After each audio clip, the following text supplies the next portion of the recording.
What is going on, everybody, and welcome in to everybody's favorite night of the week and favorite show of the week, SEC After Dark. That's right. Yep. Yeah. I'm Jay Thomas. With me, Stephen Willis, Mike Huseman. Stephen, of course, is killing it on Locked On Ole Miss. He's got a million and 1.1 million subscribers now, I believe. Something like that. That's good. Got a bunch. Yeah, getting a little bit over 19,500. That is awesome. I don't know. My camera just went out on my screen, so I do not see. We can still see you. We can. Okay, well, see you. It just was a different color. Yeah, I don't know what happened there, but anyway, I guess since I'm taking Corey's part while he's out, his camera goes out every once in a while, so mine goes out now. So anyway, Mike Huseman, off season After Dark. That's rolling right along. Mike, how's everything going there? Good. We had to call a timeout on this week's one. I was going to have some Sam Houston guys on, but something happened with their schedule, so we're going to push that one. Next Monday will be the Sam Houston episode. So tonight and then on Saturday, they're going to the Sam Houston spring practices. So then we're going to confab after that on Monday. Nice. Okay. Yeah. There you go. And they hired an O-line coach who was former Boston College and La Tech head coach, Jack Bicknell. So that just happened within the last 2 weeks. So we'll talk about that with that. Cool. Yeah, I think he actually coached an Ole Miss offensive line at one point. Mm-hmm. That could have been him, or his brother also did, and brother's with the Raiders now, I think. So there's two of them. Their dad was Boston College's head coach, for the Flutie Miami game and stuff. Yeah. Okay. All right. I don't know what's going on tonight, but Ole Miss is hitting singles. And advancing, having productive outs and all of that. It's the weirdest thing I've seen. They have a legitimate chance to beat Florida because they're actually playing baseball tonight. It's amazing. And Bossman just joined us. One half of Biscuits and SEC. Bossman, what's going on, brother? Oh, not much, guys. Doing well. Good to be here tonight. Looking forward to it. Got looks like 4-on-4 tonight, so it's gonna be a lot of fun. All right. Well, before we go ahead. Keep Corey's mom in your prayers if that is your type of thing. Apparently she went to the hospital tonight. That's the reason Corey isn't here. Mm-hmm. And Jeb is recovering from surgery. It all went well, but there is a recovery involved in what he was going through. So he should be back next week. Yeah. So keep those guys in your thoughts and prayers. And guys, you know what time it is now? It's lava. It's lava time.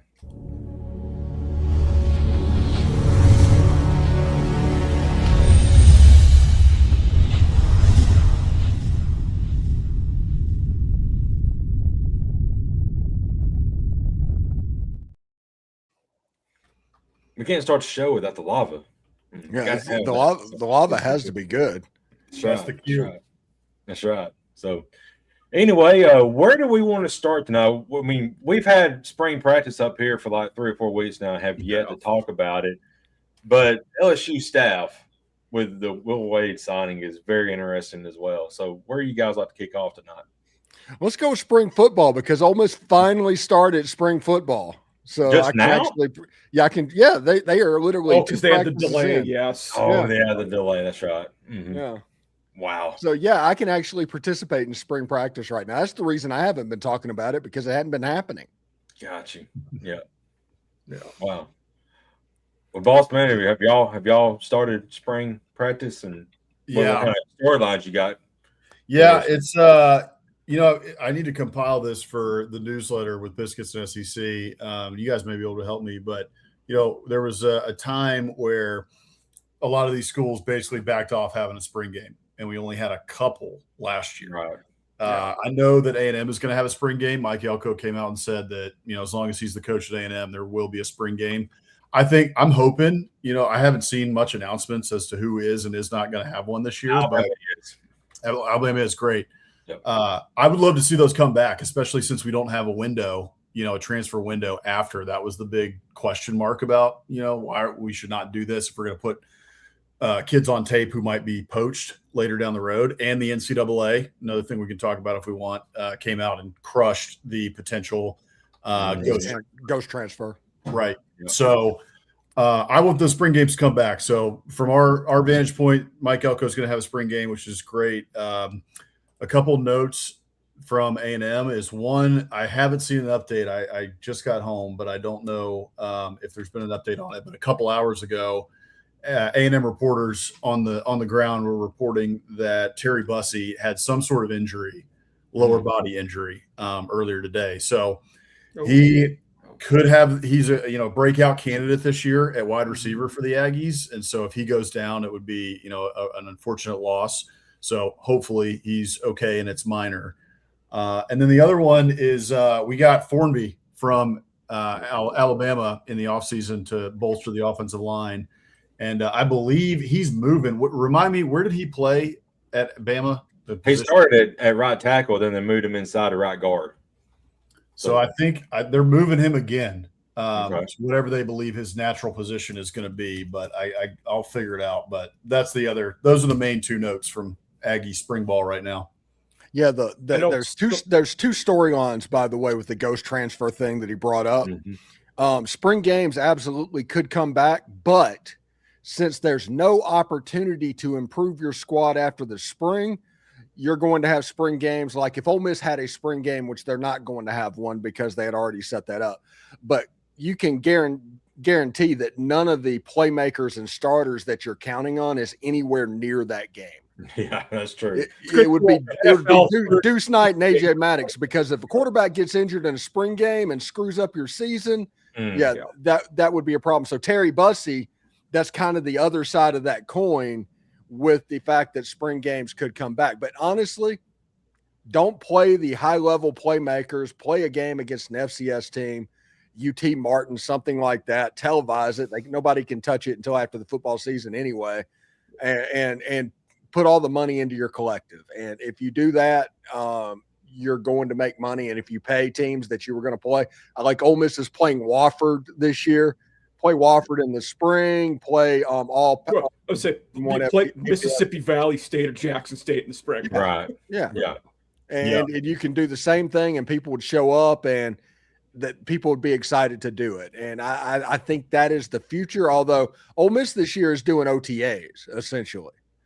They started in phase 1, which is all the weight room. The phase 2 is speed practicing and shirts and shorts and no pads at all for a couple of weeks. And then 2 weeks of contact and just getting ready for game week in the fall. So that's the Ole Miss plan for what's going on. Lots of walkthroughs, lots of classrooms, stuff like that. I know I was diving into what some of the schools aren't doing. So South Carolina, Mizzou, they're not having spring games. Mississippi State, Tennessee, Kentucky, they are having them. And Florida, I don't know. Like it was hit and miss, and everybody was saying different things. So I don't know what the Gators are doing. Now, I think Auburn, I think Golish said that they would have a spring game. Okay. If I remember correctly seeing that. So we'll see. I'm going to tell you something right now.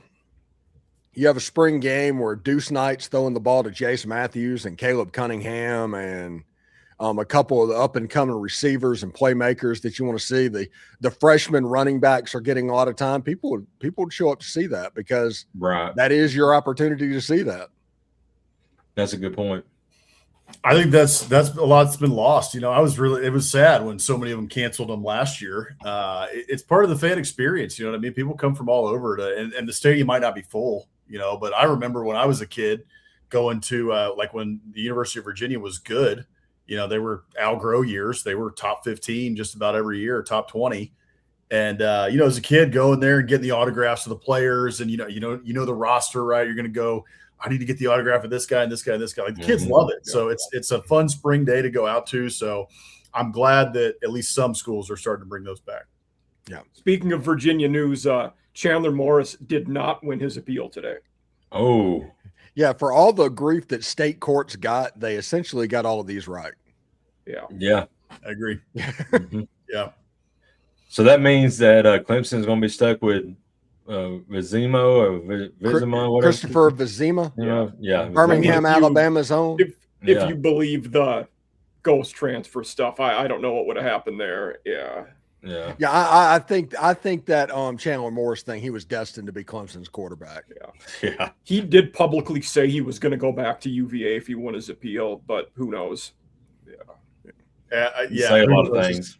Especially after UVA got those other two guys in the portal. Crazy enough, got one of the best QB rooms in the country. Oh, yes. Overnight. It was a comeback, yeah. Yeah. Wow. Yeah. Rick brings up a good point. This was another one I actually forgot.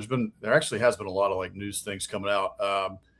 Greg Byrne talking about he thinks the SEC championship game ought to go by the wayside. I like Greg Byrne. I think he's a great AD. I couldn't disagree more on this point. I understand it. I get where we're going, but Steve has been saying I will shed 0 tears if they don't have the game. It doesn't matter. Like it doesn't register anymore to me. Yeah, right now, they don't have an AFC South championship game. Yeah. But I don't want to be the AFC South. I don't care about the NFL. But the problem is Greg Sankey pissed down his leg. That's the problem. If you would have taken the automatic qualifiers, which was the agreement before last year's social media pressure started, you have the championship game 1 and 2 and the play-in games of 3 versus 6, 4 versus 5 on championship Saturday, and it becomes an event. Right. But the SEC's like, oh, we need to just take the best teams. We can get 9 teams in. They're just believing their own hype. Take the 4. You got 3 at-larges to compete with. If you do well, you're going to get 2 of them. So 6 of the teams are going to be in a 16 playoff. But you have 9 SEC games, 8 more losses, and there's no guarantee of anything. And the SEC might have 2 teams in. Right. Like I wasn't like snapping back like perfect world saying that was a bad idea. It's under the current system, it doesn't make sense to have the championship games.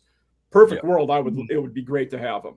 I mean, they're some of the funnest games we'll watch are various conference title games. But right now, I mean, it only caused us chaos last year because did Bama deserve to be a playoff team? Is the debate we had after they lost that game.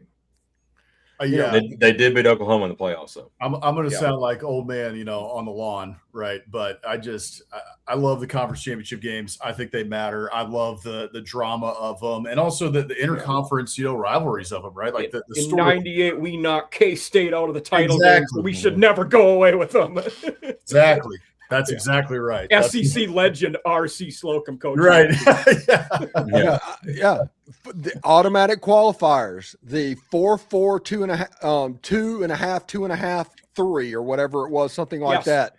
And you have the third team in the Big 12 take on the third team in the ACC, and the winner gets that third bid. I mean, it would work. It would be amazing. The Big 10 was right about this. The 2.5 bowl would be the most exciting game of the weekend. Yes. Right. Yeah. Like Clemson's playing against Kansas State or something like that, or Arizona. It'd be amazing. I remember last year. It's almost like a bowl game. Oh, it would have been BYU New Year's Day Miami last year. It would have been a great game. Yeah. Because of the weird 5-way tie we had in the ACC, it would have been Miami at third, actually. Right. Oh, my goodness. Yeah, Miami and BYU playing for the right to go. Oh, man, that would be amazing. That would be. Yeah. But Miami didn't win. No. BYU lost in the conference title game. I'm wrong about BYU there. Who did BYU play? Was that Iowa State? No, Arizona State. No, that was the year before. Or you took Texas Tech? Texas Tech was. It was Texas Tech who beat Texas Tech. Okay, so that was the 2. So the third one would have been Colorado. Would have been Utah, Miami. Utah, Miami. That would have been awesome. Gosh! Yeah. Sign me the freak up. Yeah. You want to see good line play in that game? Oh boy. Absolutely. Man, you're sitting here, and the SEC teams would have been what? Let's see, Georgia, Ole Miss, A&M, weren't they in the? Mm-hmm. Yep. And who would have been the third? Well, I guess it would have been Oklahoma. Oklahoma hosted. Mm-hmm. Yep, Oklahoma. So it would have been Oklahoma, A&M, Ole Miss, and Georgia. And Ole Miss, Georgia were one. Yeah, so Ole Miss, A&M, Oklahoma, Texas. Yeah, Texas ended up going to the SEC title game, but Ole Miss was the second team in the rankings. Yeah. So it might have been Texas. It was Alabama. It was Alabama, Georgia. Okay. Yeah. This past year, it's Alabama, Georgia. So Georgia, Alabama, Ole Miss, and A&M would have been locks to go to the playoff, and then like Oklahoma would have gotten an at-large in that situation, and so would have A&M. Oh, the SEC would have had 6 teams in last year if they would have done the automatic qualifiers. Right. Yeah, but they have to be too smart, and they believe there it just means more commercials too much. Because Texas would have had a chance to go in that scenario where they didn't in real life. And Vandy won 10 games and didn't go. That's ridiculous. That's almost bias at this point. I mean, you'll never convince me both of those teams deserve to go, though, with Texas and Vandy. Like, I would have argued other teams should have went before them in.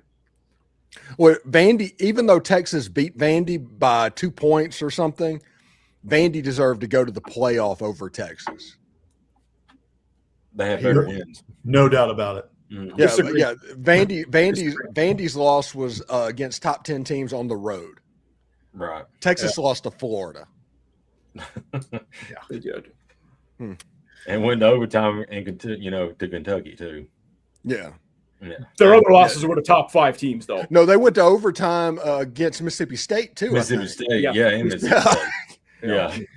2 weeks ago, I think. Yeah, there were some warts there now. Texas figured out by the end of the year they were pretty good, but they're good against Michigan. It was rough. Yeah. Good against A&M. Sorry. Of course, I'm like Men in Black with that one. Just I don't remember that game. I don't think Sharon Moore was on the sideline for that game, which is lucky because the Texas dance team is pretty top notch. He wouldn't be able to call plays. He'd be too busy. Yeah. Can't confirm Biff Poggi was the head coach for Michigan that game. Yeah, and he's sitting there in like a cutoff T-shirt, and he doesn't care about the Texas 100%. Dance team. No, the dude's worth like $300 million from a hedge fund he did before he started coaching. Yeah, I wish he had gotten the Michigan head job. They made the right decision, but I love that dude. He is. There's no nonsense with him. He's great. If y'all haven't seen the HBO documentary of the school that he coached in Maryland, it was a Catholic school there. Yeah, and he revived them. It's fantastic. Well, DeMatha? Was it Gilman? I think it was Gilman. Was it Gilman? He coached a couple of them, but I think that one was Gilman. Yeah. Wow. Yeah. I'll find the title for you guys. So anybody out there wants to watch it. The Cost of Winning. It is Biff Poggi. He is I think it's Gilman. So he led Gilman's. Is that right though? Because Gilman, no, it was his tenure at St. Francis Academy. That's the one. Because Gilman's like a lot of money, all that. Yes. This was not that. Yeah.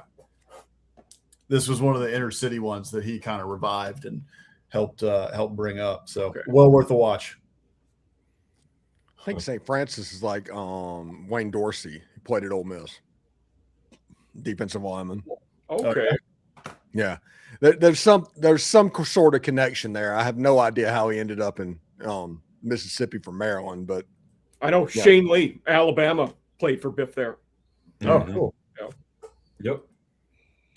So speaking of Michigan, we can get on a little tangent here for a second. How do y'all think that Whittingham's going to do in year 1 up there? Underwood, all that? I mean, I really don't know. I have heard nothing about him taking clocks off the wall, so I don't know what to think. Yeah, right. That roster's pretty good. They were going to be better even if Moore was still there, and I don't think he's a very good coach. Whittingham brought in one of the best D coordinators in the country, Jay Hill, who was at BYU. His old coordinator came with him, Jason Beck. And now, top 10 coach. Did you guys see? After 20 years together, Utah is now suing Kyle Whittingham. Oh my God! They sued him. I didn't see They that. are suing him.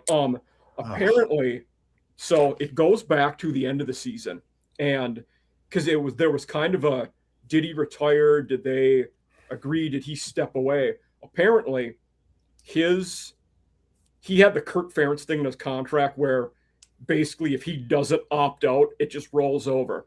And he said he was going to keep coaching. Then he said, I want a raise for me and the assistant coaches. And Utah told him to take a hike. when he said that, of all things. And he did. They agreed to pay him $13 million, 8.5 of which they had to pay within 1 month. And they did. So after he gets that money, this is around the time he took the Michigan job, and the Utah's AD sends him an email saying, like, I'm disappointed about how you handled this and taking another job. And apparently Utah is using ambiguous language in their separation deal that the transition to the next coach was supposed to be seamless and smooth. They're saying by him taking another job, that doesn't qualify as that. So they don't want to pay him the other $5 million they owe him. Yeah. And he took a couple assistants, right? That I think was a big sticking point. Yeah. They were like, you could, because they probably wanted an assistant like Bet to be the next head coach. Yeah. Remember, Utah is one. The D coordinator is the new head coach. Right. That's right. And remember, Utah is, I think, the first school that privatized their athletic department with private equity. That's right. Yeah, I forgot about that. And this feels like private equity happened. This is the private side. That's the reason this is different, in my opinion. Yeah. And that's a great point, Steve. I mean, we'll see how that all plays out. And I mean, hey, I know they paid him the $8 million, but hey, Sue, we're going to save us another $8 mil, put that back on our bottom line instead of on, this guy. And on the flip side, I think that was in part why Whittingham was kind of like, I think I'm done here. Like, I think I'm ready to go. If you take the private equity part of it out, I mean, Kyle Whittingham, he's been named for jobs for the last 10 years, right? He hasn't taken any of them. And so it seemed like he was going to, okay, I'm going to retire a Ute, why wouldn't I? And then the private equity thing happens. It seems like he's kind of like, I don't know about that. And he's like, yeah, give me a raise, which I think was more like, I'm ready to get that. They said the number that I heard was between him and all the assistants, he wanted $6.5 million more total for everybody. Wow. Not a massive number when you're talking 11 coaches. No, not at all. So they were willing to pay him 13 to leave, but not 6 for a raise for him and assistant coaches. Yeah. Well, that might have been with years left on his contract. They might not have been able to wiggle out of that number, but still, it's illogical. Yeah. Right. Yeah. Doesn't make a whole lot of sense. And the other thing that you could point out is maybe the Big 12 is broke. Perhaps. Maybe $6 million is a lot. The ROI isn't there. Just call Cody Campbell. They're on good terms. That I was going to say, are we now in a situation where everybody's just looking up to A&M or to Tech money wise? We might be. Oh yeah. Yeah. Well, in the Big 12. In the Big 12. That's what I'm saying. Big 12. Yeah. But right now the Big 12 commissioner and Cody Campbell are basically fighting online. They're having a Twitter spat. Yeah. To where Brett Yormark actually said Cody Campbell does not run the Big 12. And it was like, really? I don't know. He was kind of the representative in the president's office. I mean, you might want to let him know. Yeah. I do appreciate it for Tech because honestly, if you're sitting here watching college football, it's like they watched the TV series Landman and was like, oh my goodness, we're rich. And that's the way it came across. And all of a sudden they started throwing money around, like Texas and A&M does. And it was just hilarious because they were the ultimate epitome of an also-ran forever.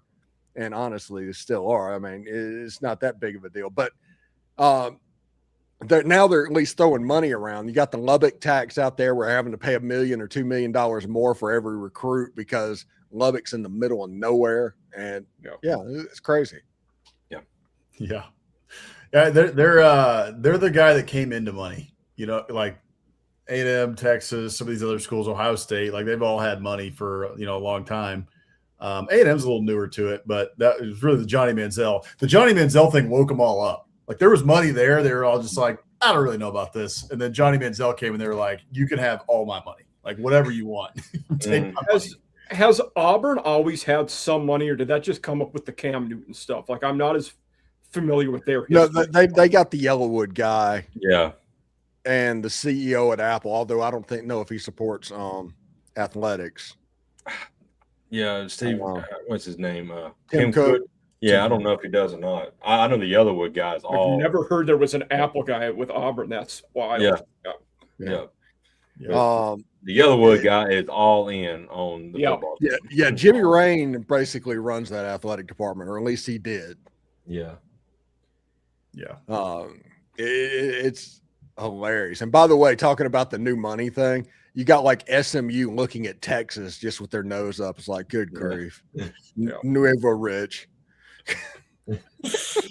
Well, I don't think with SMU, I don't think it's that they're new money. It's that they can finally spend it again, and they've always had. Oh yeah, they're the only school in the country that had a 5-year run at NIL in the 80s. Yeah. Oh yeah. No, they've been having money. Yeah, we shocked that they're good. Yeah. What is his name? Sherwood something. Whoever the guy that did it. He has to be just like, all right. Although he's not public about it now. But was it Sherwood Blunt? Was that it? Yes. Yeah. Okay. Yeah, he's the one that got the Pony Express going back in the day. Yeah. I still love the Eric Dickerson and them calling the car the Trans A&M. Yeah. Yeah, that is good stuff. Yeah, that's funny. I want to bring this up since it kind of ties in with the LSU staff thing. But did you see Ruffino and Joe Show that they tweeted out a few days ago the best SEC athletic departments? And of course, they're kind of biased, but they had LSU at number 1. Oh, you think? Yeah, yeah. But memes this week have been top notch. Yeah, just the different memes about Wade and Lane and Tim Mulkey and stuff. Right. Yeah. My favorite thing is the tweet that referred to Wade, Kiffin, and Mulkey as the lion, the bitch in the wardrobe. Yeah. Yes, I saw that. Yes. Yeah. Oh my God, that's so good. Yeah, that was good stuff. That one right there is like that's fantastic. Yeah. My favorite thing is one day Lane's coming back out after spring practice talking about what's going on. We need to be patient about what's going on because he has no offensive line. I mean, that's the secret behind what's happening over there. There's nobody on the offensive line really. And then it's like the next day it comes out, LSU might have spent $50 million on their transfer portal haul. And I was like, oh my goodness, there's patience is not possible under that. No. If they go 7-5, oh my God. Other than Jordan Seaton, they don't have many experienced guys up front. No, they don't. And he can pass protect, but he has been a liability run blocking. Mm-hmm. Well, and wasn't there a donor or like an anonymous source that was quoted in that LSU story about the $50 million, and they basically said, "Yeah, we spent on this money so that we don't have to wait for this. Like we're gonna win in year 1." And literally, it was like the day after Lane Kiffin. It's like be patient. Yeah. Great. My! If they throw up a 5-7 or a 6-6 this year, there could be a tarmac. There could be a tarmac. Oh man, it could happen at 7-5. Honestly, yeah. I mean, and my goodness, have you guys seen Lane lately? I mean, how much spray tan can a person have?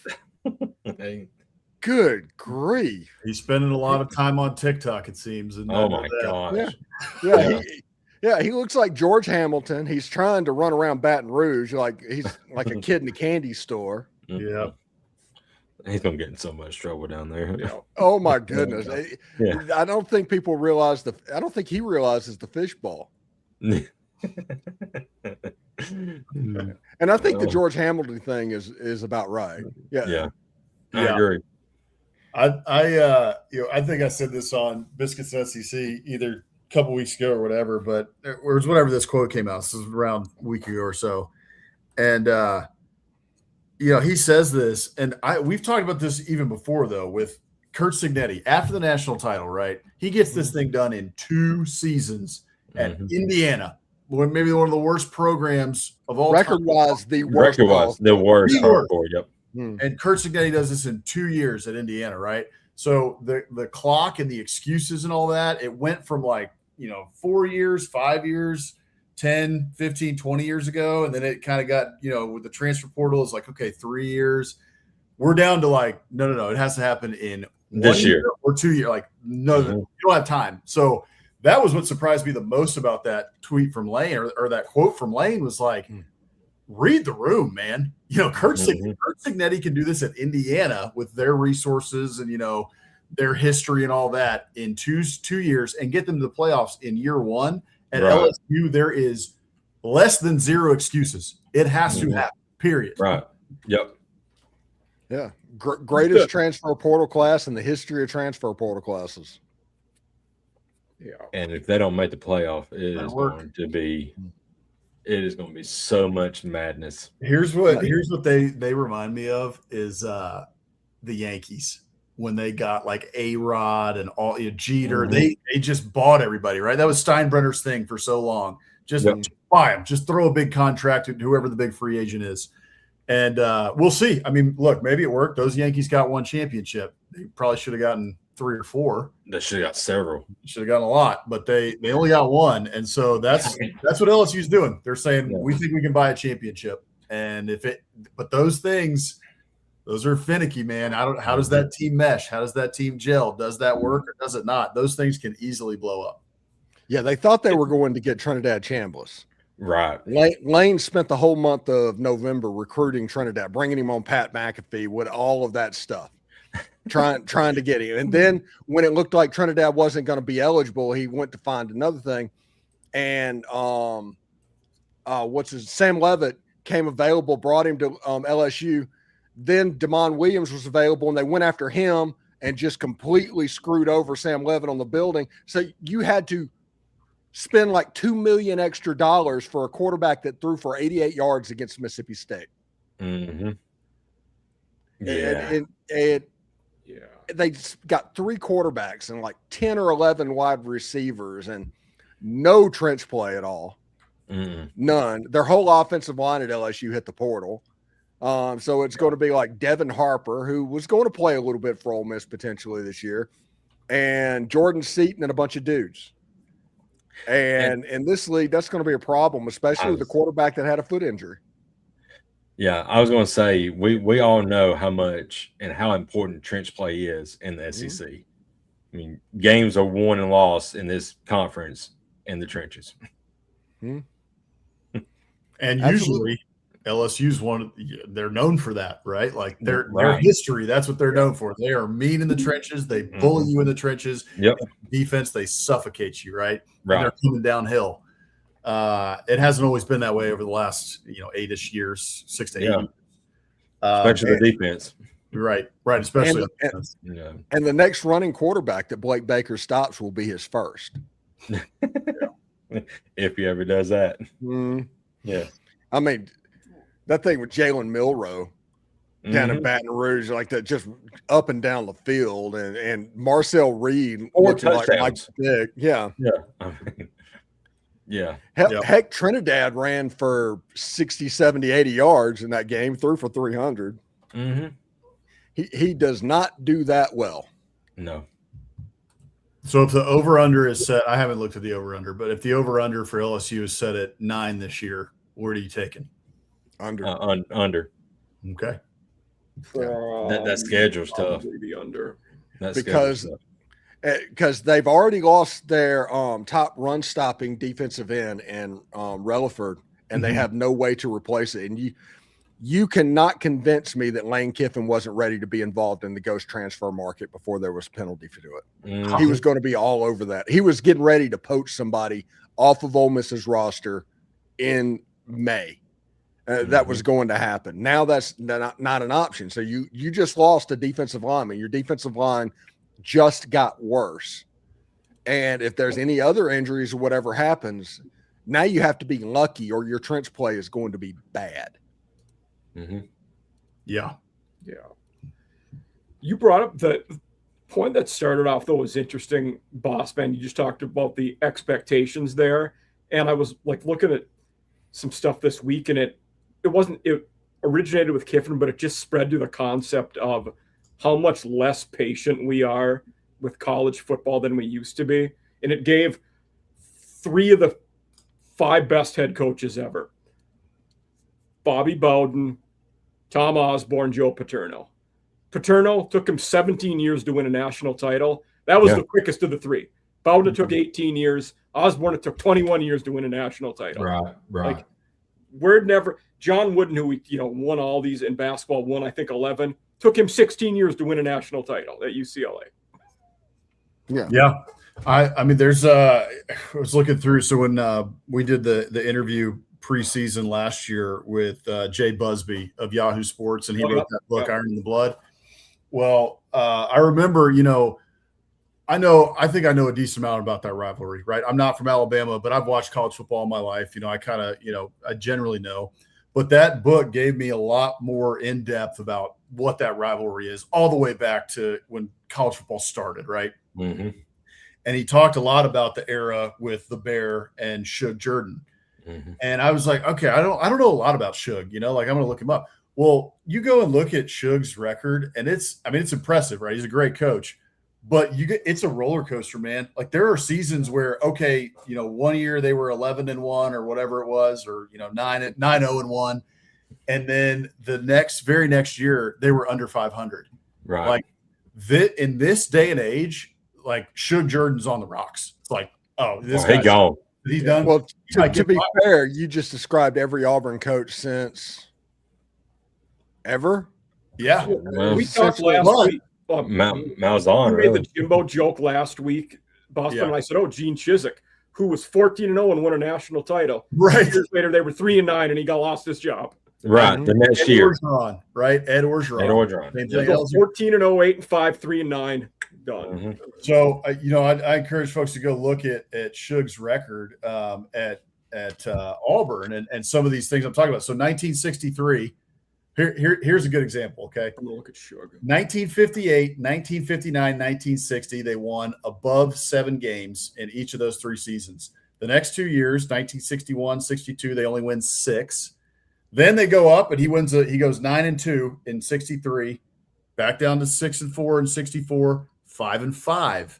All right, in 65, 4-6 in 66. After 66, Shug coached another 9 years at Auburn. Okay. Mm-hmm. If that happens in today's day and age, 66, 4-6, 1967, you go 6-4. Year before that, 65, you're 5-5. You go 5-5 and 4-6 in back-to-back years. We do not care what you have done for the previous 10 years. You are gone. And he got another 9 years at Auburn. And his name on the stadium. Yeah, that's right. Name on the stadium. Right. Yeah. So it's just, it's a completely changed game. I mean, and that Shugs is an incredible testament to that. Like, that is the poster child for it. Because seriously, go look at it. It is like roller coaster the entire time at Auburn. And they had patience with him because they were like, okay, hey, we might suck for 2 years, but it's going to come back. And for me, it's an interesting concept to talk about, because did we have more stability, or did we tolerate mediocrity more, or was it both? There's so many different ways you can go with the changing of mindsets from then to now. I think it's part of it. I mean, I'm sure there's many factors to it. I think one is we gave those guys way more institutional power. They were athletic directors. Yes. True. Yeah. I think with visibility comes lights, right? The lights are shining brighter on you. And up until, what was it, like the 80s and the 90s, did we really have – it was like one national game a week, And so – and now every single game is televised, and that just ratchets up the level of intensity and also the fan support or non-support. And I mean, think about it too. Like, back in those days, not only was there only like one game a week that was nationally televised, if you wanted to listen, hear what your team was doing, you had to either go to the game or you had to listen to it on the radio. Mm-hmm. But now we've got SEC Network, SEC Plus, ESPN, ABC, all of them, Fox, are televising these games. And then people like us. Exactly. Right. Doing nothing but the hot take stuff constantly. Right. And you've got SEC Network on 24/7, right? You got Peter Burns and Doring and Alyssa Lang and everybody 24/7 talking about it. I mean, if you take a time machine back and talk to those people, what's Conference USA and why do they play on Wednesdays? The game looks so different overall than it did back then. Totally. Midweek games and and the other part of it too to me is money. You know, the athletic department's not operating with the amount of money that they do now, or the boosters. In 1980, Ole Miss, Mississippi State, and Southern Miss basically had the same budgets. There was a little bit more at State and Ole Miss, but not much, not enough to exactly matter.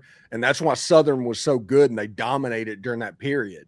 And as it grew, now you have Ole Miss making $150 million a year athletic budget. State's up there somewhere around that, and State and Southern's at 30.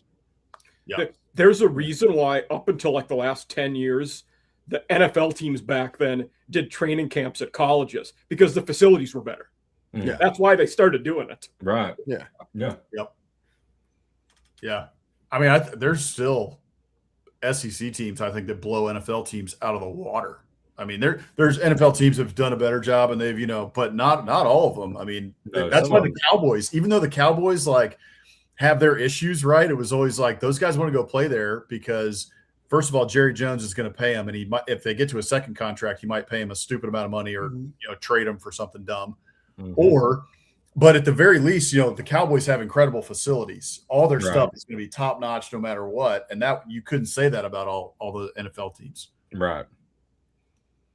Yeah. Back in the day, like I watched did anybody watch the Joe Montana documentary on Peacock?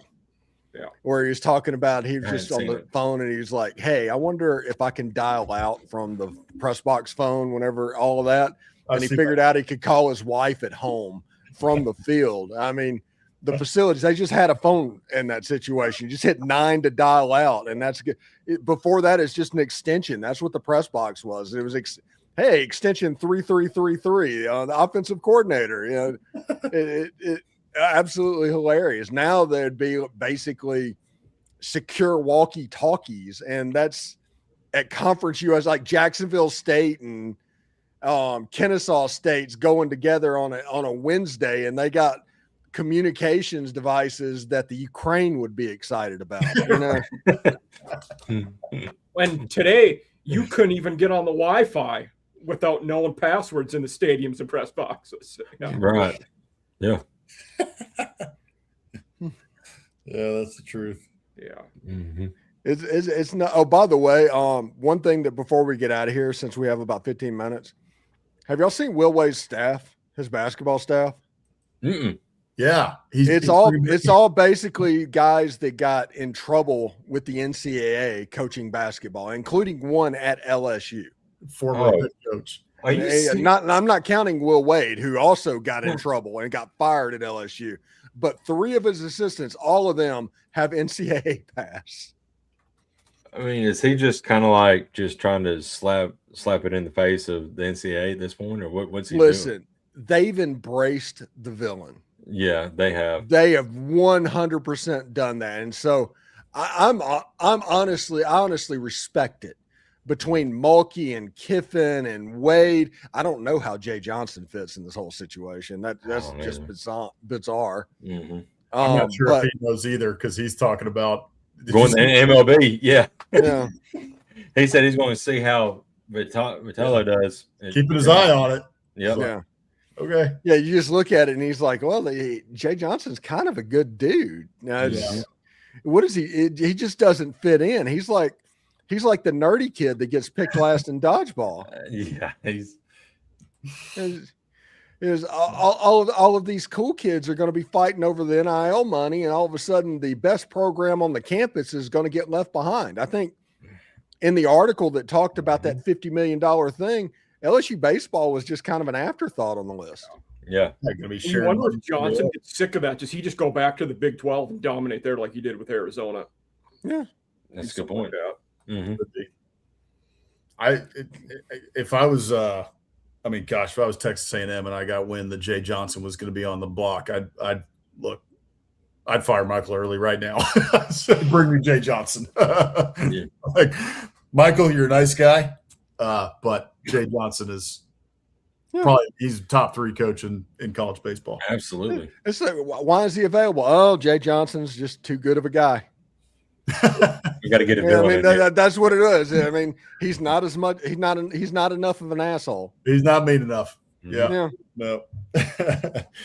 Although, hey, you got to give him credit where it's due. He'll get out of the dugout and start yelling at opposing batting coaches every once in a while. He's got to.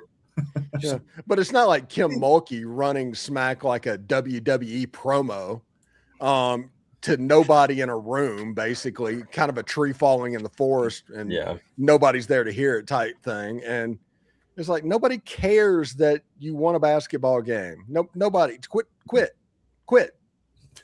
And speaking of kind of that villain role and all that, but did y'all see Dan Hurley after UConn made that shot? He had his little shoulder, his jacket off on his shoulder, and he headbutted with the ref. Any other coach in this league in the NCAA would have had a tech, would have been thrown out of the game, but because he's a Hurley, he was okay.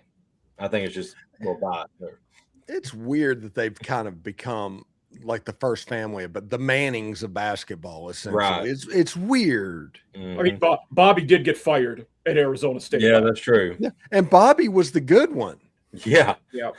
You wonder now, is Bobby going to go be his assistant, or does he get a head job somewhere else? Because UConn's top assistant, Luke Murray, got the head job at Boston College. Oh, by the way, Luke Murray, his dad's Bill Murray. Yeah. Oh, wow. Okay. Yeah. Cinderella story. Yeah. Wow. So that's pretty awesome to land Luke Murray. You're gonna have Bill there for some games, you'd think. Mm-hmm. Yeah. At least for his debut, his home opener. Yeah. I'm sure. Definitely. Yeah. I know Bill spends most of his time in Charleston, Hilton Head, South Carolina. He lives down there most of the time. Okay. But, I like his cameo in Zombieland, Top Shelf. You didn't expect it when it happened. Yeah. Yeah, he's just out there playing golf, pretending to be a zombie so they don't mess with him, so he can get 18 holes in. That's so great. That's amazing. I don't know, man. So my it's interesting to me about LSU. I think part of this was the governor, just to get on the Will Wade thing for a second, is so I'm looking back, I know he won while he was at LSU, right? Like they were winning games. They were. In 18-19, they finished the year ranked 12th in the country, and they got as high as number 9. And that year is when I think they lost in the Sweet 16, looks like. So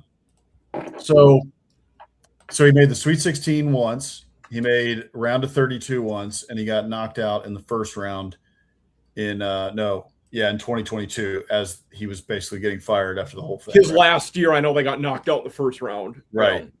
So, I mean, okay, an Elite Eight's great. That was in year 2. Won 20 games 3 times, including the year he got fired.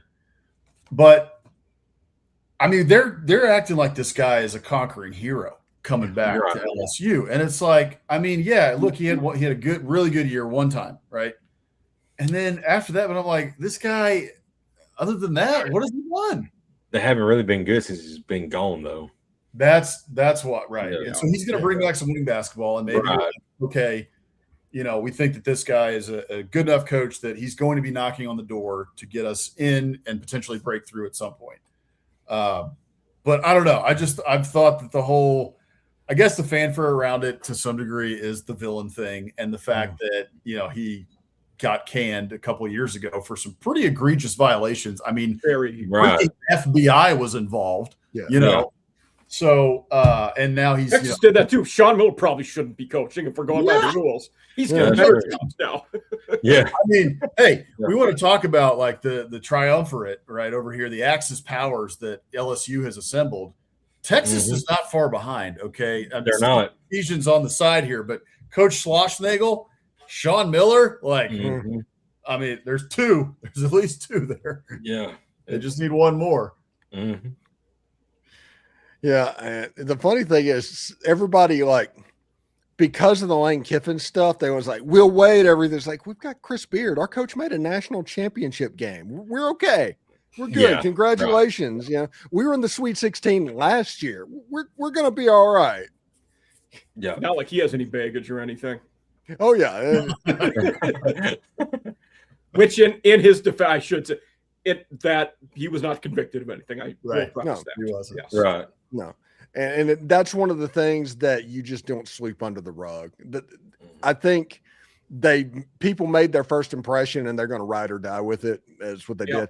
But the reality is, if something was there, you don't sweep that under the rug so somebody can go coach a basketball game. No, domestic abuse is different. And you also made this point a couple years ago, or since the year and a half, 2 years I've known you, Steve, about with the state of Mississippi, how in some ways the bar is set lower there than it is at some other places too. Mm-hmm. So that might be a place where you can rehabilitate yourself.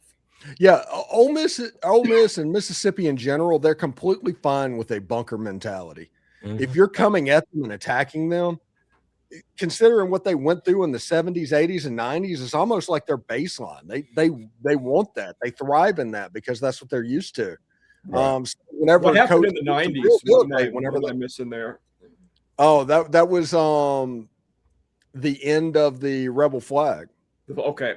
I was thinking that was 80s. All right. In 2000s was the end of Colonel Rebel and Dixie. I mean, there was a lot of stuff where people have been coming after Mississippi over and over again. So the administration there is more tolerant of what's going on and can handle a barrage because they're used to it. That's the normal. Okay. Yeah, that's the reason whenever Ole Miss was able to get Lane Kiffin, they could handle all of the shenanigans and things that were going on with Lane Kiffin because A, they were winning, and B, they can handle it. They're used to it. Right. Yeah. Maybe it's why Mississippi State could take Jackie Sherrill that did have some baggage coming with him. Mm-hmm. Yeah, Jackie. That was all false UT rumors that took down Jackie Sherrill at Texas A&M. He was clean as a whistle. Yeah, that's the reason he was working at a car lot when he got hired by Mississippi State.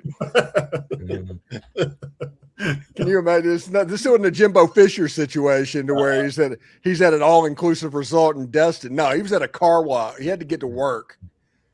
Yeah. Was he? That actually happened. Yeah, he was in a car lot in Gulfport, Mississippi when he got hired by Mississippi State. Oh, God, I didn't know that. Which time, man. Which kind of explains how his recruiting and everything worked. He would be a good used car salesman. Everybody joked about that, but that's literally the secondary career field he picked. Mm-hmm. And my buddy, who was a Mississippi State undergrad at the time, there is a professor at Georgia now. But Joe Lee and the King.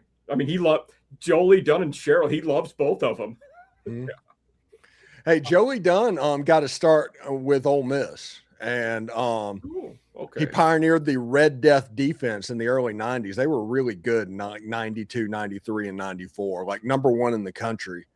And then when the NCAA did what the NCAA does and took down Ole Miss because they were getting good, Joey Dunn, after not getting the job that Tuberville got, Joey Dunn got sent him out, and State picked him immediately up. Okay. I thought Jackie Sherrill won a national title, but I guess I'm wrong. Oh, no, maybe. Well, no, I don't think he did. I think he got close. 1980. Maybe there was a split title then. I don't, because that was George. The Pittsburgh national title, that was Majors, right? Yes. Johnny Majors. Right. And so Jackie Sherrill replaced Majors when he went to Tennessee. Okay. Yeah, I can't imagine Jackie Sherrill. It says here they were co in one of Jackie's years. Yeah. Okay, so that would have been 1980, I believe, because AP. Yeah, they finished second in the AP, which means it must have been split with coaches or something. Yeah. And what year was that? 1980, which would have been Georgia, right? Split with Georgia. Yeah. Okay. And you know who Pittsburgh's D coordinator was on that team? Jimmy Johnson. Oh, was it really? Yeah. Okay. I was thinking who's the Dave Wannstedt? Wasn't he there for a while? Maybe he was later. He played there when Johnson was an assistant, and then that's how he got in with Jimmy. Yeah. Got it. That makes sense. Yeah, I think he was the head coach at Pittsburgh at one time.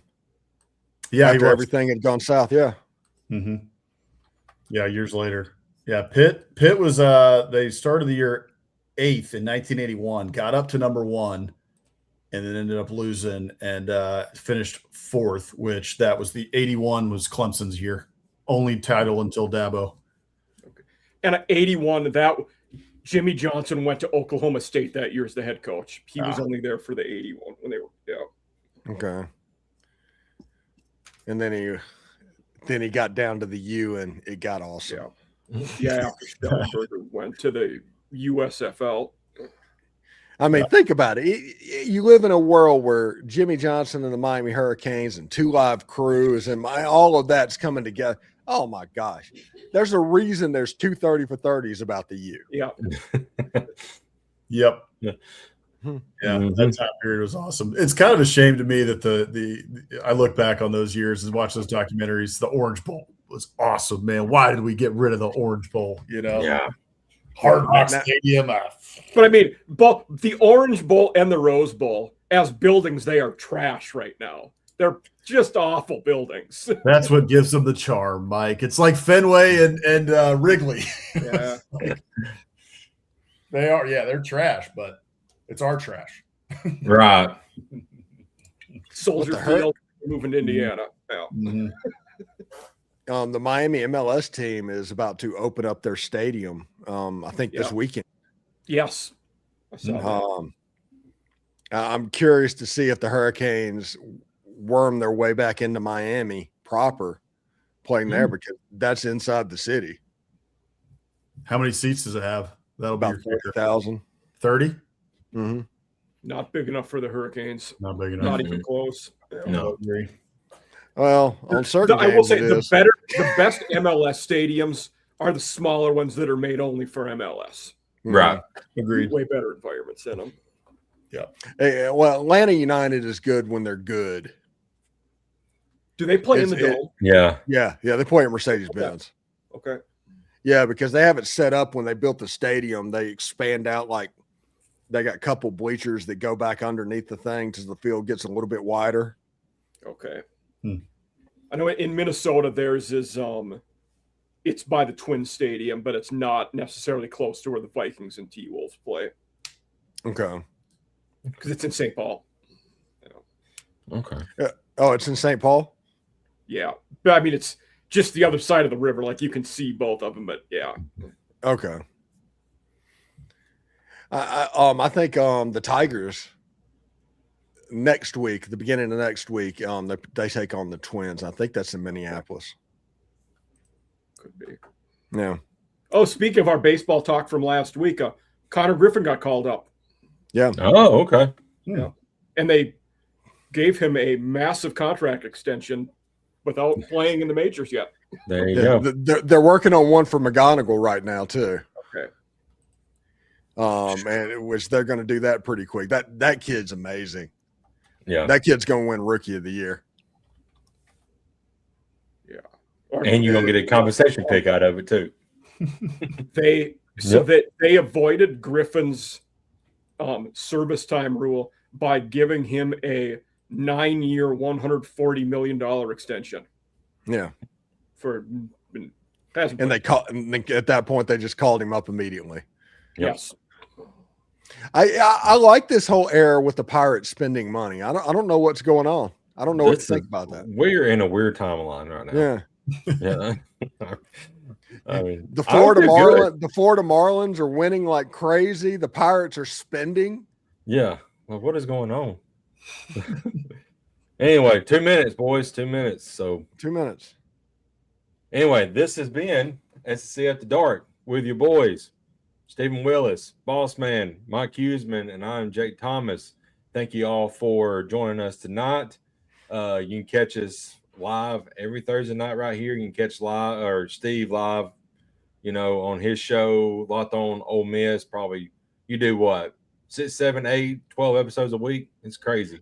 Let's see, 2 a day. It's about 14. Yeah. Wow. And sometimes great news, I do, guys. Sometimes I Great do. news. The Gamecocks just took down the number 2 Longhorns 9-1. Oh yes. Everybody did. There you go. Yeah.